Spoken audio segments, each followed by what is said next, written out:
శ్రీకృష్ణదేవరాయలు 9 సంవత్సరములు యుద్ధరంగంలోనే గడిపారు. 18 యుద్ధములు స్వయంగా రాయలే యుద్ధరంగంలో ముందుండి సైన్యాన్ని నడిపాడు. ఆయన ఏనాడు ఓటమి ఎరుగడు.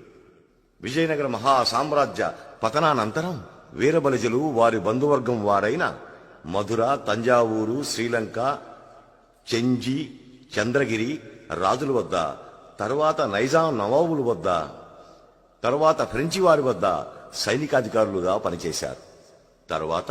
తర్వాత వచ్చిన రాజకీయ మార్పుల వలన బ్రిటిష్ వారి కాలం తర్వాత స్వాతంత్రానంతరం ఆ తర్వాత ఆనాటి వైభవమును కోల్పోయారు.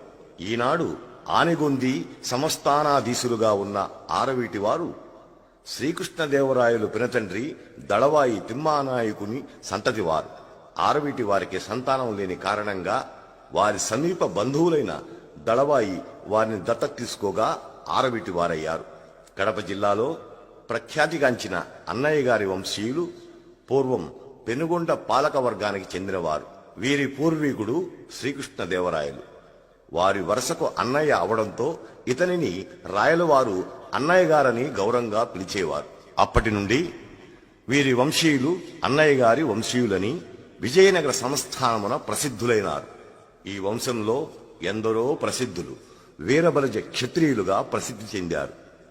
క్రీస్తు శకం 1606 ఆనాటి శాసనమున వీర వెంకటపతి రాయలు పెనుగొండ పాలకుడుగా ఉన్నప్పుడు విజయనగరం వద్ద మల్లియవనం గ్రామానికి చెందిన బలిజ క్షత్రియ కులస్థుడు సైనికాధికారి అన్నయ్య గారి లాలానాయకుని కుమారుడు హనుమయ్య గారు కంచి దేవాలయంలో దాన శాసనం కలదు. వారి వంశ పరంపరలోని వారు మైన్స్కింగ్ అన్నయ్య గారి ముగ్గురాళ్ల కిష్టప్ప గారు వారి వంశీయులు. కడపలో ఈనాటికి బలిజ క్షత్రియ కుటుంబంగానే కొనసాగుతూ ఉన్నారు. శ్రీకృష్ణదేవరాయలు తూర్పు జైత్ర యాత్రలో సైనికాధికారులుగా పాల్గొన్న అతని వంశీయులైన తులువారు ఈనాడు అనంతపురం జిల్లా పెనుగొండ దగ్గర కొత్త చెరువు గ్రామంలో ఉన్న తుళువ వెంకటప్ప కుమారుడు వెంకట్రామయ్య, అతని కుమారుడు సంజీవరాయుడు కుటుంబీకులు. భరద్వాజ గోత్రికులుగా అనంతపురం, బుక్కపట్నం, గుంతకల్లులో బలిజవంశులుగా ఉన్నారు. గుంటూరు జిల్లా కొండవీడు, చెంగీస్ ఖాన్ పేటలో తుళువ సుబ్బయ్య నాయుడు కుటుంబీకులు తెలగలుగా ఉన్నారు. వరంగల్, నల్లగొండ, కరీంనగర్లో తుళువ వారు చాళుక్య కాపులుగా ఉన్నారు. శ్రీకృష్ణదేవరాయలు పూర్వతరాల వారిని సమ్మెట, సాళువ, కోల, కోట, దేశాయి, సెలగోల అను గృహనామములు ఉన్నట్టు కొండవీడు కైఫియత్నందు తెలుపబడినది.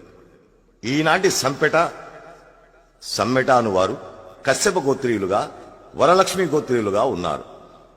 అనంతపురం, కడప జిల్లాలో బలిజలుగా, గుంటూరు జిల్లా తెనాలి దగ్గర ఆవులవారిపాడెంలో తెలగాలుగా, కృష్ణ జిల్లా మచిలీపట్నం, ముక్కొల్లు, సమ్మెటవారి కంట్రికలో కాపులుగా, ఉభయ గోదావరి జిల్లాల్లో ఒంటరి కాపులుగా ఉన్నారు. ప్రపంచాన్ని జయించి పాలించిన వారు చరిత్రలో ఇద్దరే ఇద్దరు. ఒకరు పంచశతకోటి యోజనాల భూమండల విస్తీర్ణం గల 56 దేశాలు అంగ, వంగ, కళింగ, కుళింద, కాశ్మీర, నేపాల, భూపాల, పాంచాల, పాండ్య, బర్బరి, కిరాత, విదేహ, విదర్భ, మలయాళ, గౌళ, గాంధార, కురు, కేరళ, మగధ, కొంకణ, సింధు, సౌవీర, ఆంధ్ర, ఛేది, శాల్వ, కోసల, సౌరాష్ట్ర, మత్స్య, సూరసేన, సింహ, కౌసంబి, పుళింద, లాట, కర్ణాట, త్రిగర్త, బృహద్దద, యవన, టెంకణ, దశాన్నవ, పౌడ్ర, బాక్లిక, ద్రావిడ, కాంభోజ, గూర్జర, కైకేయ, అవంతి, చోళ, సింహళ, కుంతల, నిషిద, పార్శన, కామరూప, భోజ, మాళ్వ, విరాట, మ్లేచ్ఛ దేశములు 4 యుగాలుగా పాలించిన బలిజ క్షత్రియులు. రెండో వారు 400 సంవత్సరములు రవి అస్తమించని మహాసామ్రాజ్యాన్ని పాలించిన బ్రిటిష్ వారు. దయవుంచి ఒక చిన్న విన్నపం. బలిజ కాపు సోదరులారా, జీవితంలో ఒక్కసారైనా ఆ విజయనగర మహాసామ్రాజ్య రాజధాని హంపిని దర్శించండి, చూసి ధరించండి. ఆ శిల్ప కళా వైభవాన్ని, ఆ శిథిల శిల్పాలలో దాగి ఉన్న గొప్పతనాన్ని, ఆ చైతన్య సప్తస్వరాలలో సంగీతాన్ని, మన శ్రీకృష్ణ దేవరాయల వారు నిరంతరం ఆలపిస్తూనే ఉన్నాడు.